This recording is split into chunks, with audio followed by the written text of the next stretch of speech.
Being able to control the sharpness on your own is one of the biggest advantages of your BMPCC 4K. It lets your image be sharp and crisp while still maintaining this cinematic vibe, without the overprocessed edges. But sometimes adjusting the sharpness with the most common methods introduces unwanted artifacts and destroys your footage. So make sure to stick until the end, because I will show you the more advanced method that gives the best results.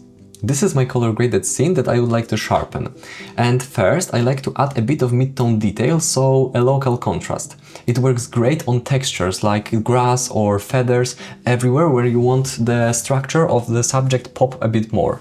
And then, as the last node, but before color space transform if you use it, you can add the node with sharpness. Okay, and all we have to do is to go to Blur tab and lower the radius to 0.47. That's a bit different for each camera, but for BMPCC 4K it works for me.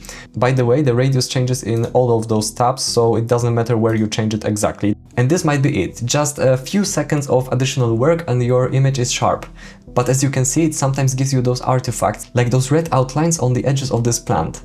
But luckily for us, there is an easy way to get rid of those red outlines. Let's reset this node with sharpness. The mid-tone detail stays the same, but now we will change the color space of this node only. You need to right-click on the sharpness node, go to color space and change it from use timeline to lab CIE.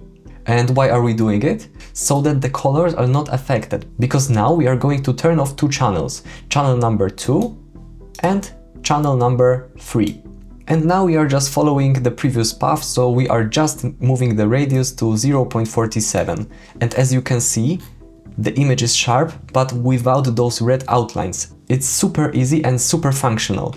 You just need a few more clicks and you can separate the light from the colors, making your image sharp without those artifacts.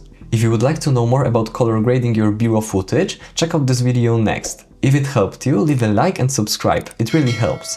Thanks for watching and remember, let your films be shot by reality.